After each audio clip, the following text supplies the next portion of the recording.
तुलसी माँ को जल देते समय बोलने चाहिए। यह 3 शब्द सभी मनोकामनाएं पूर्ण हो जाती हैं।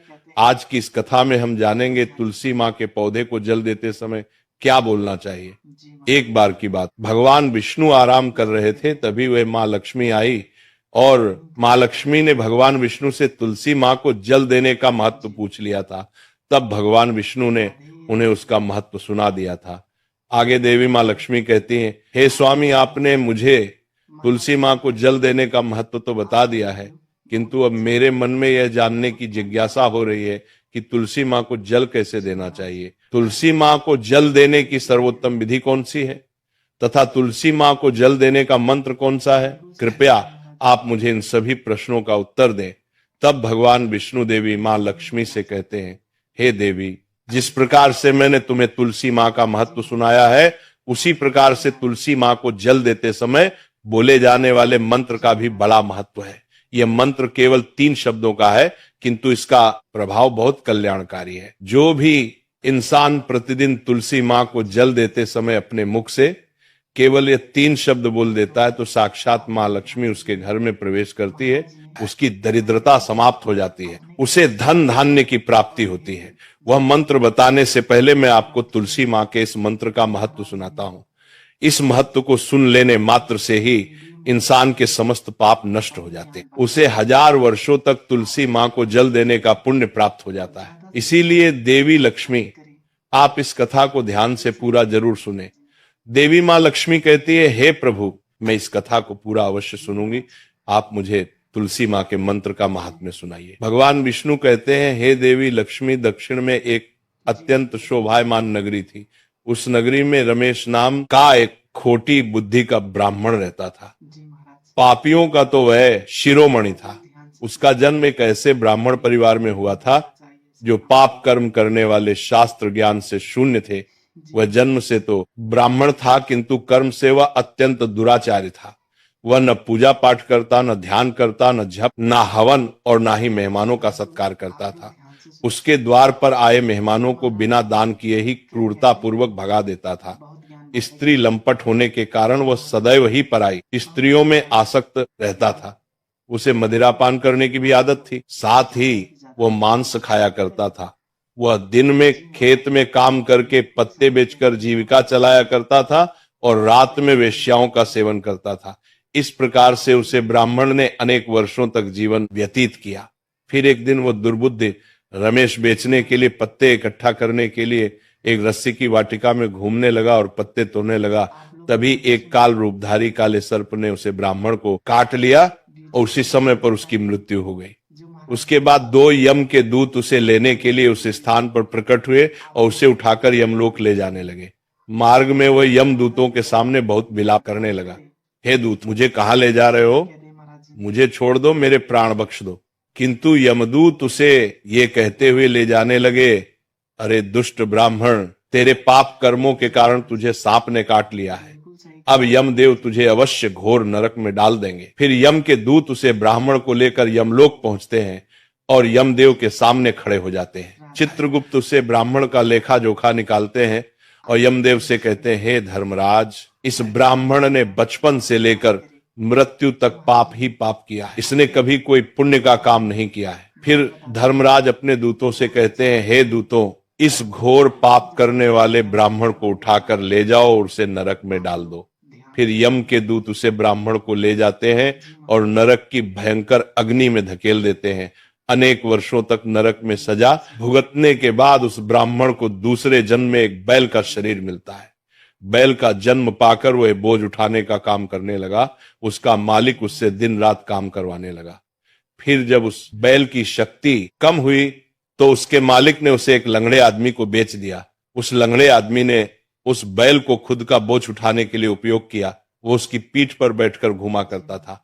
इस प्रकार से उस बैल ने 8 वर्ष तक उस लंगड़े आदमी का बोझ उठाया।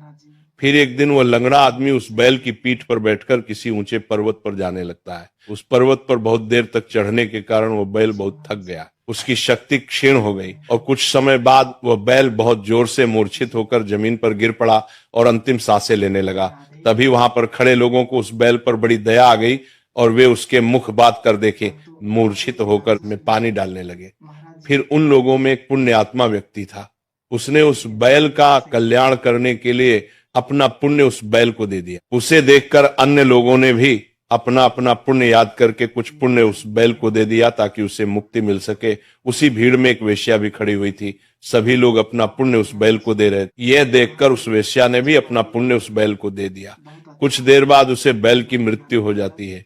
फिर उस स्थान पर यमदूत आते हैं और उस बैल के शरीर से उस ब्राह्मण की आत्मा को निकालकर यमलोक ले जाते हैं।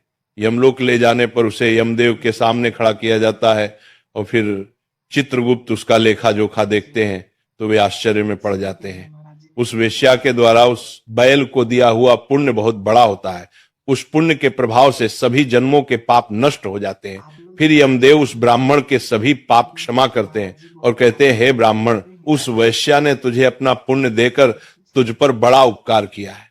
केवल उसी के पुण्य के कारण तुम्हारे सब जन्मों के पाप नष्ट हो गए हैं और यमदेव उसे फिर से इंसान जन्म प्रदान करते हैं। बार वो पृथ्वी पर आकर एक उत्तम ब्राह्मण कुल में जन्म लेता है। उस महापुण्य के प्रभाव से उसे इस नए जन्म में अपने पूर्व जन्म की बातें याद आने लगती हैं। जब वो ब्राह्मण बड़ा हो जाता है तो उसे याद आता है कि पिछले जन्म में जब वो बैल था तब एक वेश्या ने उसे उसका पुण्य दे दिया था। इसीलिए उसके मन में उस वेश्या के बारे में जानने की इच्छा होती है और उसे महापुण्य के बारे में जानने के लिए उस वेश्या का पता लगाकर उसे ढूंढते हुए उसके नगर में चला जाता है। वह वेश्या बूढ़ी हो चुकी थी। फिर जब उसे वो वेश्या मिल जाती है तो वो उसके सामने जाकर उसे बार बार प्रणाम करता है और उस वेश्या का धन्यवाद करने लगता है। वह वेश्या कहने लगती है, हे ब्राह्मण श्रेष्ठ, आप कौन हैं और किस कारणवश आप मुझ में वेश्या को धन्यवाद दे रहे हैं? मैंने आपका कौन सा कार्य किया है जो आप मुझे नमस्कार कर रहे हैं? तब वो ब्राह्मण कहता है, हे माँ, मैं वही बैल हूं जिसे तुमने अपना पुण्य दे डाला था। अपने पाप कर्मों के कारण मुझे पिछले जन्म में बैल होना पड़ा था। उस पर्वत पर जब मैं मर रहा था तो तुमने मुझे अपना पुण्य दिया था। तुम्हारे पुण्य के प्रभाव से ही आज मुझे फिर से इंसान जन्म मिला है। तुम्हारे द्वारा दिए गए उस पुण्य के कारण मुझे अपने पूर्व जन्म की सारी बातें याद है। किंतु हे माँ, मैं आज यहाँ पर ये जानने के लिए आया हूं कि तुमने मुझे उस समय पर अपना कौन सा पुण्य दिया था जिस कारण से मेरे सभी जन्मों के पाप नष्ट हो चुके हैं। मैं उस पुण्य के बारे में जानना चाहता है। तब वेश्या ने कहा, हे ब्राह्मण श्रेष्ठ, मैंने तो अपने जीवन में कोई पुण्य के काम नहीं किए हैं, किंतु मेरे घर में एक तोता है जो पिंजरे में रहकर हमेशा कुछ बोलता रहता है, जिसे सुनकर मेरा अंतकरण पवित्र हो गया है। उसी तोते के द्वारा बोले गए मंत्र का पुण्य मैंने तुम्हें दान में दिया था। फिर वह वैश्य और वह ब्राह्मण उस तोते के पास जाते हैं और उसे पूछने लगते हैं, हे शुक, तुम कौन सा मंत्र बोलते रहते हो जिससे हमारे जीवन का उद्धार हुआ है? ये मंत्र तुम्हें किसने सिखाया और इस मंत्र का क्या अर्थ होता है? तब उस तोते ने अपने पूर्व जन्म का वृतांत सुनाना आरंभ किया। वह तोता कहने लगा, हे ब्राह्मण श्रेष्ठ, पिछले जन्म में मैं एक ब्राह्मण था। मैं अपने ज्ञान के अहंकार में अंधा हो चुका था। मैंने कभी गुरुजनों का आदर नहीं किया, सदैव ही उनका अपमान किया। मुझे अपने ज्ञान पर इतना अधिक घमंड हो गया था कि जिस कारण से मेरा क्रोध बहुत अधिक बढ़ गया और मैं सभी से द्वेष करने लगा, अन्य मनुष्यों को तुच्छ समझने लगा, विद्वानों का भरी सभा में अपमान करने लगा। फिर कालांतर में मेरी मृत्यु हो गई और मुझे यमलोक ले जाया गया। पूज्य जनों और गुरुजनों का अपमान करने के कारण मुझे तोते के कुल में डाल गया और मेरा जन्म एक तोते के रूप में हो गया। मेरे पाप कर्मों के कारण छोटी अवस्था में ही मेरा अपने माता पिता से हो गया। फिर मैं पेड़ की डाल पर बैठकर रो रहा था तो उसी स्थान से कुछ मुनि जा रहे थे। उन्होंने मेरी दयनीय पुकार सुनी और मुझे लेकर अपने आश्रम में चले गए। वहां उस आश्रम पर उन्होंने मुझे एक सुंदर पिंजरे में रखा और मेरा अच्छी तरह से ख्याल रखा। वे मुझे प्रतिदिन भोजन दिया करते थे और पढ़ते थे। उस स्थान पर वे ऋषि मुनि, उनकी स्त्रियां और बालक सभी प्रतिदिन तुलसी के पौधे को जल देते थे और उसके सामने एक मंत्र का जप करते थे। उन्हीं के मुख बार बार उस मंत्र को सुनकर मैंने उसे रट लिया और तभी से मैं उसे पाठ करते थे। मंत्र को जान गया हूं और वही मंत्र मैं दिन रात बोलता हूं। उस मंत्र के प्रभाव से मेरी कभी मृत्यु नहीं हुई और मेरी आयु 100 वर्ष की हो गई और मैं इतने वर्षों तक जीवित रहा। इसी बीच एक रात को एक चोर उस स्थान पर आ गया और उसने मुझे वहां से चुरा लिया और फिर इस वेश्या ने मुझे उस चोर से खरीद लिया। इस वेश्या के घर पर आने के बाद भी मैं उस मंत्र को बोलता रहता था, जिसे सुनकर इस वेश्या का मन भी पवित्र हो गया और वेश्या का काम छोड़कर भगवान विष्णु की भक्ति करने लगी। उसी मंत्र के प्रभाव से मेरे पूर्व जन्मों के सभी पाप नष्ट हो गए और इसी मंत्र के प्रभाव से इस वेश्या का भी अंतःकरण पवित्र हो गया। हे ब्राह्मण देवता, इस मंत्र के पुण्य से आप भी पाप मुक्त हो गए हैं। इस प्रकार से तोते ने उस ब्राह्मण को और उस वेश्या को सारा वृतांत सुना दिया, जिसे सुनकर वह ब्राह्मण और वेश्या दोनों ही अत्यंत प्रसन्न हुए और फिर वे दोनों ही प्रतिदिन तुलसी माँ को जल देकर उस मंत्र का जाप करने लगे। फिर वह वेश्या और वह ब्राह्मण तीनों उस मंत्र के प्रभाव से दिव्य विमान में बैठकर विष्णु लोक को चले गए। भगवान विष्णु कहते हैं, हे देवी माँ लक्ष्मी, देखा आपने, केवल तुलसी माँ के इस मंत्र के प्रभाव से उस तोते के, उस वेश्या के और उस ब्राह्मण के सभी पाप नष्ट हो गए। इसीलिए प्रत्येक इंसान को रोज तुलसी माँ को जल देते समय इस एक मंत्र का उच्चारण अवश्य करना चाहिए। हे देवी, वह मंत्र इस प्रकार है, इसे तुम ध्यान से सुनो। ओम वृंदावनी स्वाहा, ओम वृंदावन स्वाहा। भगवान विष्णु कहते हैं कि जो भी स्त्री प्रतिदिन तुलसी माँ के समक्ष इस मंत्र का उच्चारण करेगी वह सौभाग्यशाली बनेगी। जो भी पुरुष तुलसी माँ के सामने इस मंत्र का उच्चारण करेगा उसे अक्षय धन की प्राप्ति होगी। जिस घर के सामने प्रतिदिन तुलसी माँ की पूजा की जाएगी उस घर में साक्षात लक्ष्मी का वास होगा। तुलसी माँ का यह मंत्र राज कल्प तरु है, ये समस्त फलों को प्रदान करने वाला है। अतः जो भी तुलसी माँ के सामने इस मंत्र का उच्चारण करेगा उसे संपूर्ण सिद्धियां प्राप्त होंगी। स्त्रियों को सदैव ही स्नान करके अपने बाल बांध कर मांग में सिंदूर भरकर प्रतिदिन तुलसी माँ को जल देना चाहिए और इस मंत्र का उच्चारण करना चाहिए। रोज तुलसी माँ के पौधे की परिक्रमा करनी चाहिए, इससे सभी दोष नष्ट हो जाते हैं। प्रतिदिन शाम के समय तुलसी माँ के पास दीपक जलाना चाहिए और तुलसी माँ के पास बैठकर भगवान विष्णु की आराधना करनी चाहिए। तुलसी माँ के पास दीपक जलाने से इंसान को धन धान्य की प्राप्ति होती है। हजारों अमृत के घड़ों से नहलाने पर भी श्री हरि को उतनी तृप्ति नहीं होती जितनी वे मनुष्यों के द्वारा तुलसी माँ का एक पत्ता चढ़ाने से प्राप्त करते हैं। 10,000 गाय के दान से मानव जो फल प्राप्त करता है वही फल तुलसी माँ पत्र के दान से पा लेता है।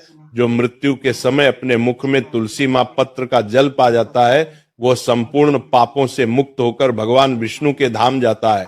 भगवान विष्णु कहते पूर्णिमा, अमावस्या, द्वादशी और सूर्य संक्रांति के दिन मध्याह्न काल, रात्रि और अशौच के समय तेल लगाकर बिना स्नान किए अथवा बिना हाथ पैर धोए रात्रि के वस्त्र पहनकर तुलसी माँ के पत्र तोड़ता है वह महापाप होता है। श्राद्ध, व्रत, दान, प्रतिष्ठा तथा देव पूजा के लिए तोड़े हुए तुलसी माँ पत्र बासी होने पर भी 3 रात्रि तक पवित्र ही रहते हैं। तुलसी माँ का एक एक पत्ता न तोड़कर पत्तियों के साथ अग्रभाग को तोड़ना चाहिए। तुलसी माँ की मंजरी सब फूलों से बढ़कर मानी जाती है। मंजरी तोड़ते समय उसमें पत्तियों का रहना भी आवश्यक माना गया है। पूज्य भाव से पौधे को हिलाए बिना तुलसी माँ के अग्रभाग को तोड़ना चाहिए, इससे पूजा का फल लाख गुना बढ़ जाता है। तुलसी माँ के पत्तों को कभी नाखून से नहीं तोड़ना चाहिए, इससे पाप लगता है। रात्रि में तुलसी माँ के पौधे को स्पर्श ना करें अथवा उसके पत्ते ना तोड़े, ऐसा करना अशुभ माना गया है। रात्रि में तुलसी माँ का पौधा निद्रा अवस्था में होता है, ऐसे में पत्ते तोड़ने पर पाप ही लगता है। गुरुवार के दिन तुलसी माँ के पौधे में थोड़ा सा कच्चा दूध अर्पित करें। दूध चढ़ाते समय ओम नमो भगवते वासुदेवाय नमः इस मंत्र का जाप अवश्य करना चाहिए। तुलसी माँ के पौधे के पास शालिग्राम रखें और उस पर तिल चढ़ाएं। पूजा में तुलसी माँ और शालिग्राम को दूध में भीगी हल्दी का तिलक अवश्य करें। शालिग्राम पर तुलसी माँ पत्र रखकर चंदन लगाना चाहिए। अगर कोई महिला मासिक धर्म से है तो वे तुलसी माँ की पूजा ना करें। मासिक धर्म के दौरान तुलसी माँ को स्पर्श करने से घोर पाप लगता है, इससे स्त्री की दुर्गति होता है। तो भक्तों, इस प्रकार से भगवान विष्णु ने देवी माँ लक्ष्मी को तुलसी माँ को जल देने के मंत्र का महत्व सुनाया है। राधे राधे।